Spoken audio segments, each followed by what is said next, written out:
नमस्कार, India voice देख रहे हैं आप पर मैं हूं आपके साथ शिवम दुबे। इंडिया वॉइस के खास कार्यक्रम देवभूमि समाचार में आप सबका स्वागत है। बुलेटिन की शुरुआत करेंगे, रुक करेंगे खबरों की ओर। मुख्यमंत्री पुष्कर सिंह धामी सोमवार को बागेश्वर के कांडा पहुंचे। यहां पर सीएम धामी ने हेलीपैड से कांडा महोत्सव स्थल पर आकर वहां लगे विभागीय स्टॉलों का निरीक्षण किया। थोड़ी ही देर में सीएम धामी कांडा महोत्सव का शुभारंभ करेंगे और महोत्सव के शुभारंभ के दौरान सीएम धामी कई विकास योजनाओं का शिलान्यास और लोकार्पण भी करेंगे।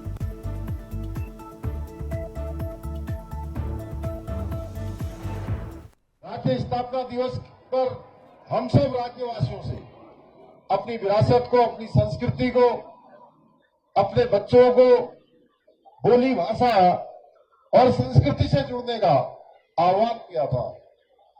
और इसके पीछे उनका यही मंतव्य है कि हम सांस्कृतिक रूप से समृद्ध हों। भाइयों बहनों, ये महोत्सव हमारे छोटे कारीगरों को, दुकानदारों को, किसानों को, व्यापारियों को अपने उत्पादों को प्रदर्शित करने और उनकी बिक्री करने के लिए भी एक मंच प्रदान करता है। आज मैं उत्तराखंड के किसी भी कोने में जाता हूं, वहां एक बात मुझे जो पूरे उत्तराखंड में एक जैसी दिखाई देती है। हमारी मातृशक्ति, हमारी माताएं बहनें आज अपने हुनर से, अपने कौशल से, अपने परिश्रम से बहुत अच्छे अच्छे उत्पाद बना रही हैं और उनके उत्पादों की जो मांग है आज पूरी दुनिया के अंदर होने लगी है। तो प्रदेश में सौर ऊर्जा को बढ़ावा देने के लिए पहली बार सौर कॉथिंग यानी ऊर्जा मेला का आयोजन किया गया। यहां पर सीएम पुष्कर सिंह धामी ने सौर कॉथिंग का शुभारंभ किया और सीएम धामी ने सोलर वैन को हरी झंडी दिखाकर रवाना किया। 100 दिन तक पहाड़ के कोने कोने तक ये वैन पहुंचेगी, जो लोगों को सौर ऊर्जा परियोजना और इससे मिलने वाली सब्सिडी की जानकारी देगी। तो वहीं मौके पर वित्त और शहरी विकास मंत्री प्रेमचंद अग्रवाल, अनिल प्रकाश जोशी, विधायक खजान दास और सीएम के सलाहकार विश्वास टापर भी मौजूद रहे। मेले में देश प्रदेश के करीब 50 सोलर प्रोजेक्ट पर काम करने वाली कंपनियों ने स्टॉल लगाए। सौर कॉथिंग में उपभोक्ता सभी जानकारी ले सकेंगे।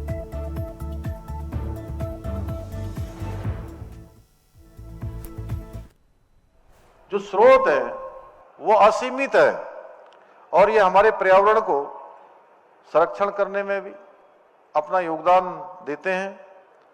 और इसी विशेषता को देखते हुए, सौर ऊर्जा की इसी विशेषता के कारण आदरणीय प्रधानमंत्री नरेंद्र मोदी जी के नेतृत्व में विभिन्न योजनाओं के माध्यम से आज देश भर में लगातार सौर ऊर्जा को प्रोत्साहित किया जा रहा है।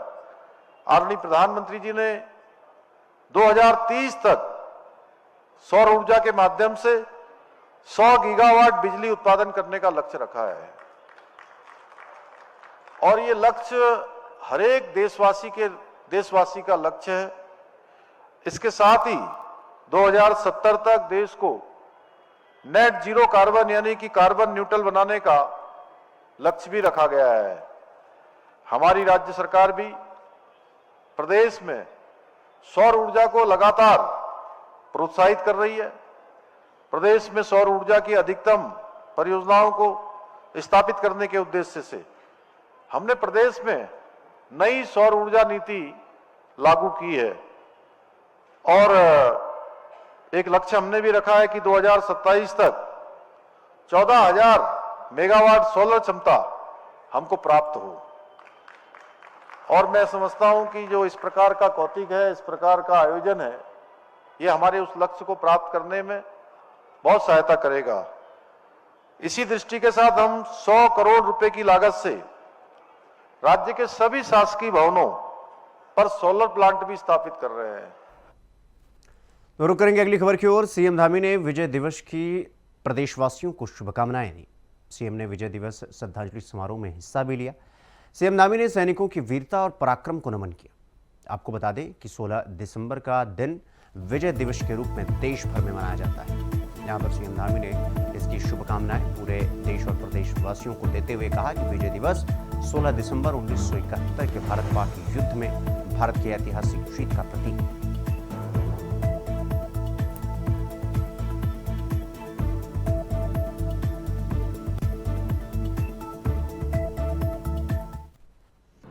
भारतीय सेना के लिए बहुत बड़ा दिन है और हम सब के लिए भी बड़ा दिन है, क्योंकि इसी अद्वितीय त्याग और अटूट समर्पण की उस गौरव गाथा को याद करने का ये दिन है जो हमारे इतिहास के पन्नों में स्वर्ण अक्षरों में अंकित हो गया है। 1971 में पाकिस्तान के साथ लड़ा गया वो युद्ध स्वतंत्र भारत के इतिहास का एक ऐसा स्वर्णिम अध्याय है जो हमारी सेना के लिए भी और हर एक भारतीय के लिए गौरव और प्रेरणा का स्रोत है। 1971 के युद्ध में हमारी सेना ने पूरी दुनिया को ये दिखा दिया कि भारत न केवल अपनी संप्रभुता की रक्षा के लिए, अपनी राष्ट्र की रक्षा के लिए, बल्कि जरूरत पड़ने पर मानवता और न्याय की रक्षा के लिए भी खड़ा हो सकता है। और कहीं भी जाकर हमारी सेना उस होने वाले अन्याय को, उस दमन को रोकने का काम शक्तिशाली तरीके से कर सकती है। इस युद्ध में हमारी तीनों सेनाओं ने जिस प्रकार से अद्वितीय समन्वय और पराक्रम का परिचय दिया, मात्र 13 दिनों में ही पाकिस्तान को घुटने पर टेकने पर मजबूर कर दिया। इस युद्ध में पाकिस्तान के लगभग, अभी सबरवाल साहब बोल रहे थे, 1 लाख सैनिक, लगभग 1 लाख सैनिकों को 16 दिसंबर 1971 को हमारी सेना के समक्ष आत्मसमर्पण किया, जो दुनिया के इतिहास में सबसे बड़े समर्पणों में से एक समर्पण हो। तो वहीं मुख्यमंत्री पुष्कर सिंह धामी से मुख्यमंत्री आवास में केंद्रीय खेल रक्षा मंत्री खट से भारतीय ओलंपिक संघ के अध्यक्ष doctor PT Usha, chairman जीटीसीसी Sunaina प्रकाश ने मुलाकात की और 38वें राष्ट्रीय खेलों पर चर्चा की।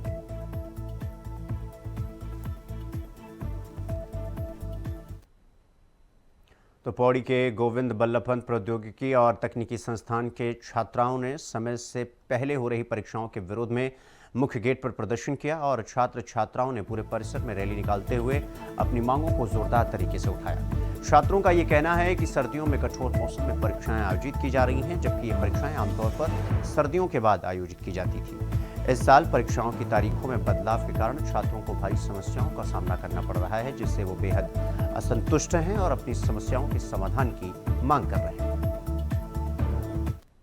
सेशंस हुए थे वो अक्टूबर लास्ट तक चले हैं। हमारा सिलेबस भी पूरा नहीं हुआ है। हमें ये बोला गया था कि फरवरी में हमारे एग्जाम एंड सेम लिए जाएंगे और अब एकदम सडन नोटिस पे बोल दिया गया कि बिल्कुल ठंड में जनवरी में हमारे एग्जाम लिए जाएंगे। अब हम इतनी ठंड हो रही है, हम कैसे पढ़ें? यहाँ पे इतनी वेदर कंडीशंस बेकार हो रखी है, -1, -2, 0 यही हमारा टेम्परेचर रह रहा है इस एरिया का, और इसमें ये लोग एग्जाम लेंगे तो कैसे हम लोग एग्जाम देंगे? और मेन बात ये है कि हमारा सिलेबस भी पूरा नहीं हुआ है।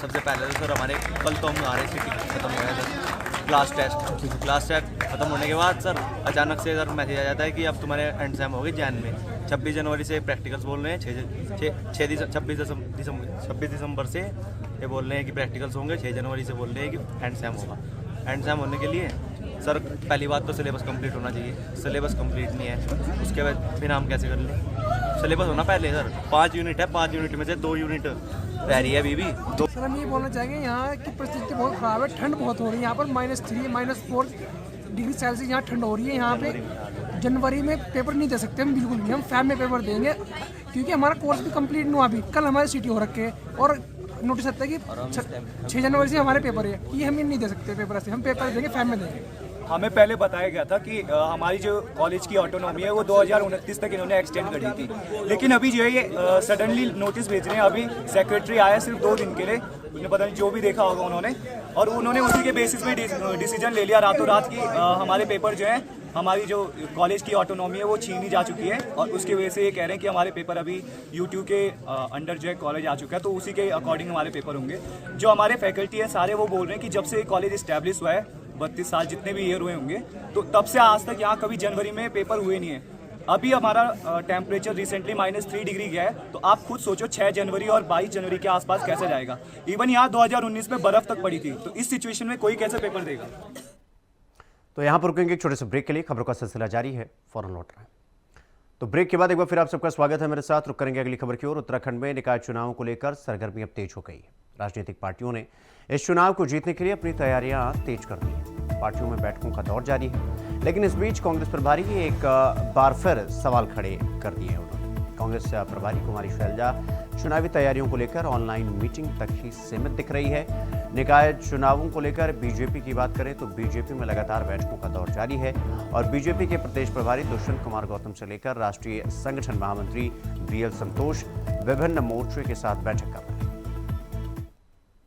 हमारे देखिए, मैं पार्टी का प्रदेश अध्यक्ष हूं और मेरी जो जिम्मेदारियां हैं मैं उनको कर रहा हूं। लगातार हम बैठकें कर रहे हैं, हमारे प्रभारी लोग बैठकें कर रहे हैं और हमारी जो राष्ट्रीय प्रभारी हैं हमारे आदरणीय शैलजा जी और आदरणीय शर्मा साहब और प्रकट सिंह जी, वो लगातार जूम मीटिंग्स के माध्यम से हमारे से टेलीफोनिक कन्वर्सेशन से हम लोग को दिशा निर्देश दे रहे हैं और हम जिस दिशा निर्देश को उनसे मिल रहा है उसका पालन करते हुए हम काम कर रहे हैं। अभी बाई इलेक्शन भी तो हमने उन्हीं के निर्देशन पे, उन्हीं के सलाह पे लड़े और हम जीते। केदारनाथ में थोड़ी सी कुछ चूक हो गई, लेकिन ये कहना कि फिजिकली होके होना, क्योंकि ये आधुनिक समय है, आप दूरभाष के माध्यम से, आप वीसी के माध्यम से सारे काम करते हैं। आज सरकार भी वीसी के माध्यम से काम कर रही है, तो उसी तरीके से हम अपना काम कर रहे हैं। देखिए, कांग्रेस की अगर हम बात करें तो कांग्रेस की प्रदेश की प्रभारी हमेशा उत्तराखंड से नदारद रही हैं। कभी भी उनकी भावनाएं इस प्रदेश से नहीं जुड़ी, कभी भी उनका विशेष लगाव इस प्रदेश से नहीं रहा। उन्होंने अपने प्रदेश के चुनाव को ही बहुत ही हल्के में लिया और वहां पर जिस तरीके से सिर्फ उटव्वल रही तो वहां पर आप नतीजा देख चुके हैं और उत्तराखंड के अंदर भी वही नतीजा रहा। कभी भी वो यहाँ पर दिखाई नहीं दी, हमेशा जो है लैपटॉप पे बैठ करके वर्चुअल बैठक लेती हैं सभी कार्यकर्ताओं की या नेताओं की। तो मुझे लगता है कि कांग्रेस को बहुत मेहनत और मशक्कत करने की आवश्यकता है। जिनका प्रभारी वहां से नदारद हो, जिनका प्रदेश का नेतृत्व जो है नेतृत्व विहीन हो, मुझे लगता है कि उनको बहुत सोचने की आवश्यकता है। और भारतीय जनता पार्टी कोई भी चुनाव हो, छोटा चुनाव हो या बड़ा चुनाव हो, उसको बहुत ही गंभीरता से लेती है। उसको चुनाव को बहुत मेहनत के साथ लड़ने का काम करती है। हमारा बड़ा नेता हो और या छोटा कार्यकर्ता हो, सभी इस चुनाव को लेकर के बहुत गंभीर है और भारतीय जनता पार्टी नगर निगम के जो चुनाव होंगे इनको जीतेगी नहीं बल्कि ऐतिहासिक परिणाम देने का काम करेगी। रही बात कांग्रेस की, तो मुझे लगता है कि कांग्रेस को और मेहनत करने की आवश्यकता है। केवल भ्रम की स्थिति पैदा करके, झूठ बोल करके, लोगों को गुमराह करके वो अपने आप को स्थापित करना चाहते हैं। तो इस बीच बड़ी खबर आपको बता दें कि खबर देहरादून से है, जहां निकाय चुनाव को लेकर तैयारियां शुरू कर दी गई हैं और चुनाव के लिए बीजेपी ने कमर कस ली है। बीजेपी ने पर्यवेक्षक नियुक्त कर दिए हैं। निकाय चुनाव के लिए पर्यवेक्षक की नियुक्ति की जा चुकी है और पार्टी ने पर्यवेक्षकों की लिस्ट भी जारी कर दी है। पार्टी ने जिम्मेदारी तय किए हुए नेताओं को सौंप दी है और वरिष्ठ नेताओं को पर्यवेक्षक बनाया गया है। तो दिल्ली में बैठक के बाद लिस्ट जारी की गई है। तो ये बड़ी खबर हम आपको बता रहे हैं। निकाय चुनाव के लिए पर्यवेक्षक नियुक्त कर दिए भारतीय जनता पार्टी ने और तैयारियां शुरू कर दी गई हैं।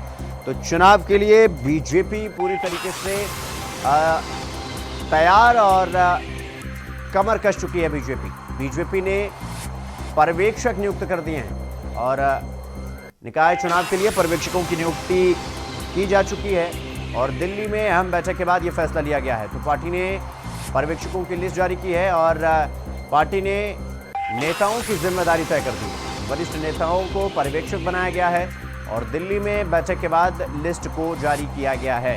तो ये बड़ी खबर हम आपको बता रहे हैं देहरादून से। आपको बता दें कि निकाय चुनाव को लेकर लगातार ये कहा जा रहा था कि भारतीय जनता पार्टी तैयार नहीं है और किसी भी तरह से उनकी तैयारी नहीं है और वो डर रहे हैं, इसीलिए वो निकाय चुनाव नहीं करवा रहे हैं। लेकिन अब जिस तरह दिल्ली में लगातार बैठक और बैठक के बाद लिस्ट जारी कर दी गई है पर्यवेक्षकों की, तो इस खबर पर हमारे साथ हमारे सहयोगी अभय केंद्र हमारे साथ फोन लाइन पर जुड़ गए हैं। अभय, दिल्ली में बैठक और बैठक के बाद लिस्ट जारी, कौन कौन से वरिष्ठ नेताओं के नाम है पर्यवेक्षक के रूप में? देखिए, बीजेपी ने निकाय चुनाव के लिए अपने एक जो कमर कसने का जो काम था वो ही कर दिया था और अब निकाय चुनाव से पहले जो पार्टी की रणनीति रही है कि विकास को किस प्रकार से यहाँ पर दिखाया जाए ताकि चुनाव को जीतने में मदद मिल सके और पार्टी बड़े अंतर से चुनाव जीत सके, उसके लिए भी पूरी तैयारी यहाँ पर कर दी है। बीजेपी ने इस समय निकाय चुनाव के लिए जिन पर्यवेक्षकों की नियुक्ति करी है उसमें पार्टी के विधायक भी हैं, पार्टी संगठन के नेता भी हैं और ऐसे वरिष्ठ कार्यकर्ता भी हैं जिनका संगठन में बड़ा अनुभव रहा है और वर्तमान में चुनाव की तैयारियों के नजर अपना काम भी वहाँ पर कर रहे हैं। उन सभी को पर्यवेक्षक बनाने का काम यहाँ पर करा है और नगर निगम में 3 बड़े नेताओं को यहाँ पर जिम्मेदारी देने का काम पार्टी संगठन की तरफ से कर दिया गया। उसकी सूची यहाँ पर जारी हो चुकी है। यानी 9 के 9 नगर निगम में किस प्रकार से बीजेपी चुनाव लड़ेगी, उसके लिए हर नगर निगम में 3 पर्यवेक्षकों को तैनात करने का काम यहाँ पे करेगा। उसमें विधायक भी शामिल है। अगर हम देहरादून नगर निगम की बात करते हैं, जो प्रदेश का सबसे बड़ा नगर निगम है, 100 वार्ड यहाँ पर है। यहाँ पर पार्टी ने सुरेश भट्ट, जो पार्टी के प्रदेश महामंत्री रहे हैं, संगठन का बड़ा अनुभव उनको रहा है। विधायक जो पुरोला से दुर्गेश्वर लाल है, और संजय गुप्ता जो लगातार निकाय चुनावों को लेकर काम करते रहे हैं, उनको यहाँ पर पर्यवेक्षक बनाने का काम करा। इसी तरीके से हर नगर निगम में, चाहे ऋषिकेश नगर निगम हो, कोटवा नगर निगम हो, श्रीनगर नगर निगम हो, या फिर अन्य जो नगर निगम, चाहे हल्द्वानी नगर निगम हो, वहाँ पर भी पार्टी ने इसी प्रकार से पर्यवेक्षक बनाने का काम करा। इसके बाद पालिका और जो नगर पंचायतें हैं, वहाँ पर भी संगठन की तरफ से पर्यवेक्षक बना दिए गए हैं। सभी नेताओं को जिम्मेदारी दे दी गई है कि जो संभावित जो प्रत्याशी है, उनको लेकर भी अपना फीडबैक दें, और हर नगर निगम में इस समय जो समस्याएं चल रही है, जिनको विपक्ष भुनाने का काम कर सकता है, उसको लेकर भी रिपोर्ट बनाने के लिए कहा गया। तो ये कह सकते हैं कि बीजेपी निकाय चुनाव के लिए पूरी तरीके से कमर कर चुकी है, और अब यही कोशिश बीजेपी कर रही है कि जिस तरीके से भी हो, चुनाव को जीतने के लिए जो मददगार जो चीजें, उनको समय रहते प्राप्त यहाँ पर किया जा सके। जी अभय, बहुत बहुत धन्यवाद आपका हमसे जुड़ने के लिए और खबर पर विस्तार पूर्वक जानकारी हमारे साथ साझा करने के लिए। तो रुक करेंगे अगली खबर की ओर। प्रदेश में निकाय चुनाव को लेकर आरक्षण की स्थिति स्पष्ट हो चुकी है। आरक्षण तय होने के बाद दावेदारी भी की जा रही है और भारी संख्या में दावेदार सामने भी आ रहे हैं, जिसको लेकर संस्कृति राज्य मंत्री मधु भट्ट ने कहा कि दावेदारों की संख्या तो पार्टी में काफी है, क्योंकि सभी पार्टी संगठन के लिए कार्य करते हैं और धरातल पर उतरकर लोगों के बीच जाकर कार्य करते हैं, इसलिए दावेदारी भी की जा रही है। लेकिन आखिर में जिसको टिकट दिया जाएगा, सब मिलजुल कर उसके लिए काम करेंगे, क्योंकि संगठन के लिए काम करते हैं, जनता के बीच में काम करते हैं। तो अभी सभी दावेदार हैं, लेकिन अंत तो गत्वा पार्टी जिसको टिकट देती है, सभी मिलकर उसके लिए उसके साथ खड़े होते हैं और उसके लिए एक तरफा जनता के बीच में जाते हैं और उसको जीत दिलाते हैं। दूसरा, कांग्रेस पार्टी कह रही है कि वो पूरी तैयारी में है और बहुत ही शिद्दत के साथ चुनावी मैदान में उतरेगी। देखिए, कांग्रेस का तो कहीं भी दूर दूर तक, अगर मैं कहूँ कि उनके पास कार्यकर्ता भी हैं कि नहीं है, अगर उनकी कोई ऐसी मुझे कुछ लगता नहीं है कि जनता के बीच में कोई पकड़ होगी। लेकिन जहाँ तक उम्मीद है, हमारी पार्टी के प्रत्येक कार्यकर्ता जनता के बीच में रहता है और सेवा भाव से रहता है, और हमको जो जिम्मेदारी मिलती है उसमें हम काम करते हैं, और जिसको भी ये जिम्मेदारी मिलेगी। तो बांग्लादेश में हिंदुओं पर हो रहे अत्याचारों के खिलाफ नैनीताल जिले के रामनगर में सर्व हिंदू समाज की ओर से आक्रोश रैली का आयोजन किया गया। शहर के लखनपुर प्राइमरी स्कूल से होते हुए मुख्य मार्गों में आयोजित इस रैली में विभिन्न हिंदू संगठनों ने और उनके पदाधिकारियों के अलावा नागरिक भी इसमें शामिल हुए। आपको बता दें कि बांग्लादेश में हिंदुओं पर हो रहे अत्याचार के खिलाफ लोगों का विरोध प्रदर्शन जारी है, और उसी कड़ी में आज सत्ताधारी पार्टी के साथ विभिन्न संगठनों ने कुमाऊं के प्रवेश द्वार रामनगर में महा आक्रोश रैली निकाली, और जिसमें हजारों की संख्या में सड़कों पर जनसैलाब देखने को मिला। पहला देखा कि बांग्लादेश में इस समय हिंदुओं पर इतना अत्याचार हुआ है। इस्कॉन से जुड़े हुए हमारे श्री प्रभु जी को जेल के अंदर डाल दिया गया और जमानत तक पर उनकी सुनवाई नहीं हो रही है। इस तरह हिंदू त्रस्त है, मतलब उसकी कोई सुनवाई के अलावा उनके ऊपर माताओं बहनों के ऊपर अत्याचार किए जा रहे हैं, लगातार उनको प्रताड़ित किया जा रहा है। परिषद की प्रखंड उपाध्यक्ष कल्पना वर्मा हूं, और यहाँ पे जो आज ये रैली का आयोजन किया गया है, जो हमारे बांग्लादेश में इतने हिंदुओं पे अत्याचार हो रहे हैं, उस विषय को लेकर आज यहाँ पे एक रैली रखी गई है, इससे कि हमारे हिंदू लोगों में एक एकता नहीं है। पहली बात एकता नहीं है, दूसरी बात ये है कि यहाँ पर जो भी है, इतना हिंदू सोया हुआ है कि इतनी मामला इतना गड़बड़ा रहा है, उसको देख के भी हमारे। तो खबर जनपद उधम सिंह नगर के जसपुर कोतवाली क्षेत्र से है, जहां बीते दिनों गुल्लर गोजी गुरुद्वारे में सिख समुदाय के 2 पक्षों में आपसी विवाद के निपटारे को लेकर पंचायत हुई थी, और जिसमें एक पक्ष के लोगों ने गोली चला दी थी, जिसके बाद पुलिस द्वारा कार्रवाई करते हुए सिमरनजीत सिंह की तहरीर के आधार पर मुकदमा दर्ज कर मामले की जांच शुरू कर दी थी, जिसमें पुलिस द्वारा एक आरोपी को गिरफ्तार भी किया गया। आज पुलिस क्षेत्राधिकारी काशीपुर दीपक कुमार ने पूरे मामले का खुलासा करते हुए बताया कि दोनों पक्षों का ये मामला है, जहां गुल्लर गोजी गुरुद्वारे में पुराने विवाद के निपटारे को लेकर पंचायत की जा रही थी, जिसमें एक पक्ष के एक अभियुक्त के द्वारा फायरिंग की गई थी, जिसकी सूचना पर 9 दिसंबर को मुकदमा दर्ज किया गया था, जिसमें से एक आरोपी को गिरफ्तार किया गया है, जिसे आज न्यायालय के समक्ष पेश किया गया। आरोपी का पहले से भी आपराधिक इतिहास है।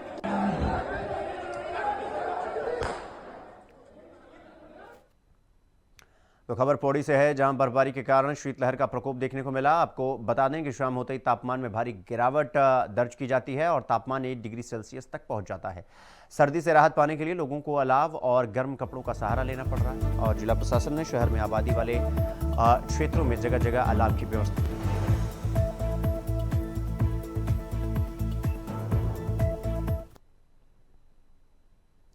तो भारतीय किसान यूनियन के जिलाध्यक्ष भगवान सिंह रौतेला ने ग्रामीण क्षेत्रों में आवारा पशुओं और जंगली जानवरों द्वारा किसानों की फसलों को हो रहे नुकसान को लेकर किसानों के साथ सिंचाई विभाग, डाक बंगले, बैल पड़ाव में एक बैठक की, जिसमें किसानों ने कहा कि रात दिन जाकर अपनी फसलों की देखभाल हम करते हैं और जिस क्षेत्र के किसानों को काफी परेशानियों का सामना करना पड़ रहा है। किसानों ने अपनी मांग रखी है कि आवारा पशुओं को चिन्हित कर गौशाला ली जाए।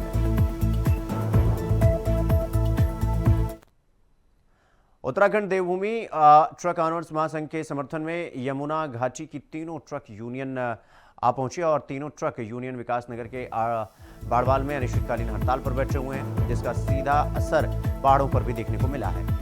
ट्रक यूनियन के पदाधिकारियों का कहना है कि राज्य भर में भार क्षमता के अनुसार ही वाहन चलने और वाहनों का चालान करने का अधिकार केवल परिवहन विभाग को देने, 25% वाहन भाड़ा बढ़ाने और पुलिस के द्वारा उत्पीड़न पर रोक लगाने और मुख्य जगहों पर धर्म कांटे लगाने और पहाड़ी क्षेत्रों में बड़े वाहनों के संचालन पर रोक शामिल है।